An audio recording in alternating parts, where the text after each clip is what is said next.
Hi everyone, welcome to JR tutorials. I am your friend Rahul Jaiswal. दोस्तों finally 10th का results भी announce हो चुके हैं। बहुत सारे बच्चों के काफी अमेजिंग रिजल्ट्स आए। काफी सारे बच्चों के साथ हमने इंटरेक्शन भी किया।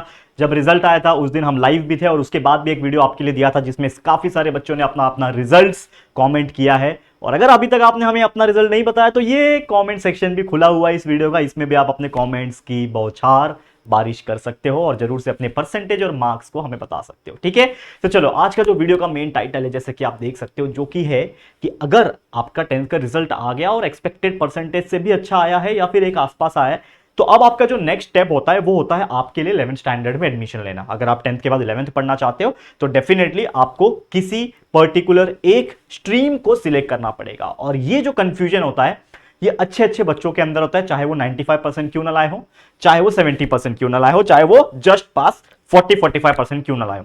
हर बच्चों के अंदर मैंने ऐसे ऐसे टाइप के कंफ्यूजन्स को होते हुए देखा है। देखो, अगर मैं अपने थोड़े से अगर 8-9 साल पहले की अगर मैं बात करूं, जब मैं स्टूडेंट हुआ करता था, जब मैं आप लोग के एज का हुआ करता था, तो बेसिकली होता क्या था कि जो कंफ्यूजन होते थे ना वो डिपेंड करते थे मार्क्स के ऊपर। ठीक है, जो कंफ्यूजन होता था वो मार्क्स के ऊपर, परसेंटेज के ऊपर मैटर करता था। जैसे हमारे में क्या होता था, अगर कोई बच्चा 80% ला रहा है, 85% या फिर उसके ऊपर आ रहा है, 90-95% आ रहा है, तो श्योर शॉट वो बच्चा साइंस लेता था। क्योंकि हम लोग के टाइम पे ऐसा होता था कि जो बच्चा टॉपर्स हैं, जो बच्चे अच्छे परसेंट स्कोर कर सकते हैं वो साइंस पढ़ लेंगे। जो बच्चे एवरेज हैं, जो 60-70-75% तक स्कोर करते हैं, 80% के अंदर अंदर स्कोर करते हैं, वो बच्चे कॉमर्स लेंगे। और जो एकदम 50 के आसपास वाले बच्चे, यानी कि 50%, 45% जस्ट पास होने वाले बच्चे, वो बच्चे आर्ट्स लेते थे। तो ऐसे कैटेगरीज बन गई थी। लेकिन आज का जमाना बिल्कुल अलग है, क्योंकि उस टाइम पे ना तो इंटरनेट होता था, मतलब ऐसा इंटरनेट दुनिया में अवेलेबल था, इंडिया में भी अवेलेबल था, लेकिन सबके हाथों में इजीली अवेलेबल नहीं था। जैसे आज के डेट में आपके हाथ में इंटरनेट है, आप जब चाहे आप इंटरनेट खोल के कुछ रिसर्च कर सकते हो। यूट्यूब पे धनाधन वीडियोस अवेलेबल है, वो आप वो देख सकते हो। हमारे टाइम पे जब हम लोग 2011 की अगर मैं बात करूं, तो उस टाइम पे इंटरनेट बहुत गिने चुने लोगों के घर पे, किसी वो डब्बे वाले पीसी होते थे उनके घर पे होता था, बहुत प्रिविलेज बच्चे होते थे, काफी रिच फैमिली से बिलोंग करते थे, उनके पास होता था। ठीक है ना, तो बहुत ज्यादा चैलेंजिंग दुनिया थी उस टाइम पे, क्योंकि कुछ चीज का पता लगाना, कुछ चीज को रिसर्च करना बहुत डिफिकल्ट हो जाता था। आज के डेट में आपके पास सो मेनी रिसोर्सेस है, आपके पास गाइडेंस करने के लिए टीचर्स अवेलेबल है, हम यूट्यूबर्स अवेलेबल है, एडुकेटर्स अवेलेबल है, आपके टीचर्स है, आपके फैमिली फ्रेंड्स है, रिलेटिव्स है, जो भी कहीं ना कहीं अच्छे पोजीशंस में होंगे। लेकिन हमारे टाइम पे तो पेरेंट्स भी उतने ज्यादा वेल एडुकेटेड नहीं होते थे। ठीक है ना, अभी जैसे मेरी अगर बात करूं तो मेरी मदर उतनी एडुकेटेड नहीं है, लेकिन मेरे फादर वाज एजुकेटेड, तो उन्होंने थोड़ा बहुत गाइड किया। लेकिन उनका फील्ड मेरा फील्ड बहुत अलग था, तो अच्छे से गाइड नहीं कर पाए। तो चीजें होती है, लेकिन आप लोग लकी हो क्योंकि आपके सामने रिसोर्सेस है। अब मैं ये क्यों बात कर रहा हूं, आपके मन में बहुत सारे सवाल चल रहे होंगे कि सर ये अचानक से ऐसी आप बात क्यों कर रहे हो। देखो, ऐसी बात इसलिए कर रहा हूं क्योंकि मुझे लगता है कि आप में से भी 70-80% बच्चे होंगे जिन्होंने डिसाइड नहीं किया होगा कि स्ट्रीम कौन सा सिलेक्ट करना है, या फिर वो कंफ्यूज होंगे कि साइंस ले लूं, कॉमर्स ले लूं, आर्ट्स ले लूं। उन सभी टॉपिक्स के ऊपर हम इस वीडियो को फ्रेम करने वाले हैं। जो भी आपके मन में डाउट्स होंगे वो क्लियर हो जाएंगे। तो आप लोग जरूर से मुझे कमेंट करके बताना ये वीडियो के फीडबैक के बारे में, और जरूर से बताना कि क्या क्या चीजें और हम दे सकते हैं, तो हम नेक्स्ट वीडियो में बना देंगे। ठीक है, सबसे पहले पॉइंट्स डिस्कस करेंगे। तो कुछ फैक्टर्स है जो आपको ध्यान में रखना है। सबसे पहला फैक्टर है आपका फेवरेट सब्जेक्ट, मतलब व्हाइल सिलेक्टिंग योर स्ट्रीम, क्योंकि टॉपिक यही है ना कि आपको स्ट्रीम कौन सा सिलेक्ट करना है। अगर हम बेसिक अगर मैं बात करूं तो 3 स्ट्रीम हम बात करते हैं हमेशा, साइंस, कॉमर्स और एक तीसरा होता है आर्ट्स। ये 3 स्ट्रीम के बारे में हम हमेशा डिस्कस करते हैं, क्योंकि बेसिक तौर पे जब 11वीं में कोई एडमिशन लेता है, कोई बच्चा 11वीं पढ़ाई करता है, तो ये तीनों में से ही कोई सिलेक्ट करता है। या तो अगर वो इसके अलावा कुछ और करना चाहता है तो वो 11th में नहीं जाता, या तो वो डायरेक्टली डिप्लोमा कर लेता है। ठीक है, या तो कुछ अदर वोकेशनल कोर्सेस होते हैं, सशमीरा होता है, भी बहुत सारी और अलग अलग चीजें आ गई आज के डेट में। होटल मैनेजमेंट्स आ गए हैं, ठीक है ना, कुछ अलग डिप्लोमेटिक कोर्सेस आ गए हैं, शॉर्ट टर्म ड्यूरेशन वाले, तो वो चीज अलग है। लेकिन एक ट्रेडिशनल तरीके का पढ़ाई जो हमेशा हर बच्चा करता है, मैंने भी किया है और आप लोग भी शायद 80-90% बच्चे लोग करने वाले हैं, जो कि 10वीं के बाद 11वीं में एडमिशन लेना। लेकिन 10वीं के बाद 11वीं में एडमिशन लेने के लिए आपका एक पहला पड़ाव आपको पार करना पड़ता है कि भैया आप आना किस में चाहते हो। 11वीं में तो आना चाहते हो, लेकिन आना किस में चाहते हो, क्या साइंस में आना चाहते हो, कॉमर्स में आना चाहते हो, आर्ट्स में आना चाहिए। तो ये 3 चीज का जो कंफ्यूजन है वो इस टॉपिक से क्लियर होगा, जो कि ये है कि आप अपना फेवरेट सब्जेक्ट के आधार पे चूज कर सकते हो। जैसे मैंने आपको हमारे टाइम का क्राइटेरिया क्या बताया, परसेंटेज वाइज। अच्छा परसेंट आया तो साइंस, क्योंकि लोग का ये समझना था कि साइंस टफ होता है, तो जो अच्छा परसेंट निकालता है वो साइंस पढ़ सकता है। लेकिन आज के डेट में ऐसा कुछ नहीं है। 50%, 60% वाला बच्चा भी साइंस लेके अच्छे परसेंटेज निकाल के आगे बहुत अच्छा परफॉर्म करता है, अच्छा करियर बनाता है। और 90% वाले बच्चे भी आर्ट्स लेते हैं, कॉमर्स लेते हैं और उसमें भी अच्छा अच्छा फील्ड बनाते हैं। तो आज के डेट में वो जो बाधाएं थी पहले जमाने वाली, वो अभी नहीं रही। अब कोई भी बच्चा इंडिपेंडेंट है, कुछ भी ले सकता है। प्रेशर बस पेरेंट्स का होता है, तो मैं हमें एक चीज पॉइंट बोलना चाहूंगा कि डोंट कम इन प्रेशर। कभी भी प्रेशर में नहीं आना। किसके प्रेशर में नहीं आना बच्चा?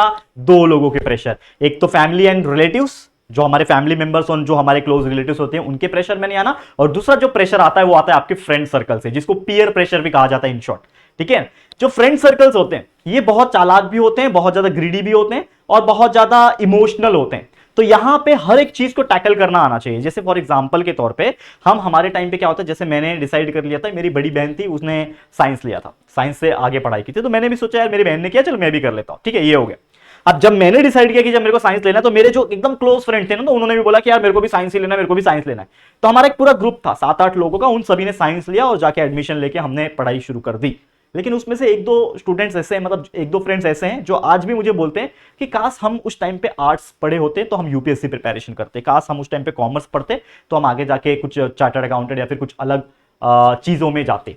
तो आज उनको रिग्रेट फील होता है, लेकिन लाइफ है, कोई बात नहीं, जो हो गया वो हो गया, हम आगे मूव ऑन करते हैं। जैसे कि आपको पता है जिंदगी चलती रहनी चाहिए, रुकनी नहीं चाहिए, वो कहावत है।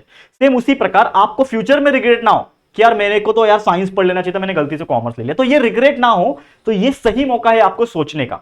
और ये चीज मैं पहली बार नहीं बोल रहा हूं, बार बार रिपीटेडली बोल रहा हूं। आप देख सकते हो मैंने पिछले 4-5 दिन में जितने भी वीडियोस बनाए उसमें मैंने एक ना एक बार ये जिक्र किया होगा कि आपको बहुत अच्छे से सोचना है व्हाइल सिलेक्टिंग द स्ट्रीम। तो आपका जो स्ट्रीम होगा वो आप पहली बात तो सब्जेक्ट के आधार पर चूज कर सकते हो कि आपका फेवरेट सब्जेक्ट मान लो साइंस है, तो आपको साइंस पढ़ना अच्छा लगता है तो डेफिनेटली आप साइंस ही स्ट्रीम ले लो। आपको मैथ्स पढ़ना अच्छा लगता है तो भी आप साइंस स्ट्रीम ले लो। लेकिन अगर आपको हिस्ट्री पढ़ना पसंद है और आगे जाके आप श्योर हो कि मेरे को क्या करियर बनाना है, क्योंकि जैसे मैंने बोला कि सब्जेक्ट के साथ साथ आपको सोचना पड़ेगा कि आप कौन से फील्ड में जाना चाहते हो। मान लो कि आपका फेवरेट सब्जेक्ट जो है वो हिस्ट्री है, फेवरेट सब्जेक्ट आपका हिस्ट्री है और आगे जाके आपको बनना है इंजीनियर, तो हिस्ट्री लेके तो कोई बच्चा इंजीनियर नहीं बन सकता। मतलब अगर आपको हिस्ट्री पढ़ना है तो आपको आर्ट्स लेना पड़ेगा, 11th स्टैंडर्ड में आर्ट्स लेना पड़ेगा और आपको बनना इंजीनियर है, तो ये तो पॉसिबल है नहीं। हाँ, अनलेस एंड अनटिल ये न्यू एजुकेशन पॉलिसी जब प्रॉपर तरीके से इंप्लीमेंट हो जाएगी तो आपके पास ऑप्शंस आ जाएंगे कि आप बहुत सारे सब्जेक्ट्स को साथ में लेके चले। लेकिन एक ट्रेडिशनल तरीका जो चलते आ रहा है उसके पॉइंट ऑफ व्यू बात करूं कि अगर if you want to become an engineer you have to choose science stream and you have to learn physics chemistry and math subject। if you want to become a medical aspirant और medical field में जाना चाहते हो, doctor बनना चाहते हो, तो आपको फिजिक्स केमिस्ट्री एंड बायोलॉजी पढ़ना ही पड़ेगा, यानी साइंस स्ट्रीम लेना ही पड़ेगा। अगर आपको कॉमर्स में जाना है, यानी कि आपको अगर चार्टर्ड अकाउंटेंट बनना है तो आपको कॉमर्स स्ट्रीम लेना ही पड़ेगा। अगर आपको कंपनी सेक्रेटरी बनना है तो आपको कॉमर्स स्ट्रीम लेना ही पड़ेगा। अगर आपको एक साइकोलॉजी का प्रोफेसर बनना है, साइकोलॉजिस्ट बनना है, तो आपको आर्ट्स लेना पड़ेगा। आपको टीचर बनना है हिस्ट्री का तो आपको हिस्ट्री पढ़ना पड़ेगा, आर्ट्स लेना पड़ेगा। पॉलिटिकल साइंस में आगे पढ़ना है तो पॉलिटिकल साइंस किस में आएगा? आर्ट्स के स्ट्रीम में आएगा। तो ये सभी चीज डिस्टिंग्विश्ड है और उसको आपको करना पड़ेगा। तो ये चीज आप सोच सकते हो फेवरेट सब्जेक्ट के आधार पे। अगर आपका फेवरेट सब्जेक्ट और जो चीज बनना है आपको वो दोनों सेम है तो आंख बंद करके वो सब्जेक्ट सिलेक्ट कर लो। जैसे मान लो आपको बनना है मैथ्स का प्रोफेसर, आपको लगता है कि मैं बहुत अच्छा पढ़ा सकता हूं तो आप मैथ्स का प्रोफेसर बनना चाहते हो तो आप मैथ्स की पढ़ाई करोगे। कहां होता है मैथ्स? मैथ्स होता है आपके साइंस स्ट्रीम में। आप कॉमर्स में भी होता है लेकिन that is a different thing. Science की स्ट्रीम में मैथ्स होता है, physics chemistry maths and biology 4 subject होते हैं साइंस के स्ट्रीम में।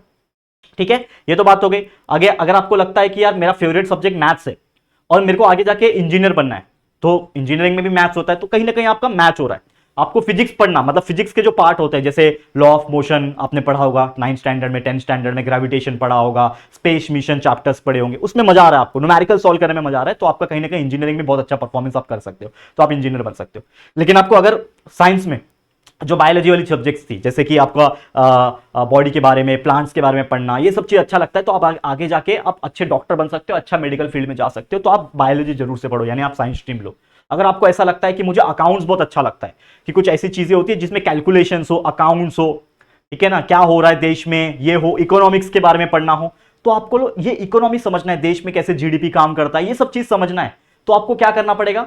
साइंस लेना पड़ेगा क्या? नहीं, आपको फिर लेना पड़ेगा कॉमर्स, क्योंकि कॉमर्स में ही इकोनॉमिक्स आ जाता है, सेक्रेटरियल प्रैक्टिस आ जाता है, बैंकिंग बुक कीपिंग आ जाता है, जो आपका अकाउंट्स होते हैं वो आ जाते हैं। तो ये चीज आपको पहले से ही सोचना पड़ेगा। तो according to your favourite subject, according कि आपको क्या फील्ड चूज करना है आपका, और सबसे इंपॉर्टेंट आप अपने आप को किस पोजीशन में देखना चाहते हो, ये भी बहुत इंपॉर्टेंट है।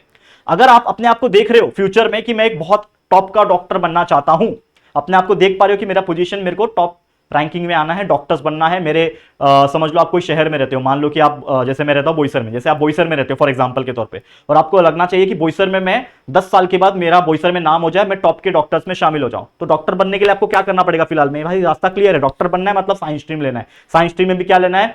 आपका बायोलॉजी सब्जेक्ट लेना है, मतलब बाकी तो है ही कंपलसरी वाले, लेकिन बायोलॉजी जो है वो तो सिलेक्ट करना है आपको। उसके बाद पढ़ना है 12वीं, 11वीं 12वीं, उसके बाद आपको नीट का एग्जाम देना है, अच्छे अच्छे मेडिकल कॉलेज में एडमिशन लेना है और वहां 4-5 साल पढ़ाई करना है, फिर जाके आप उस लेवल पे आओगे 10 साल मेहनत प्रैक्टिस करने के बाद।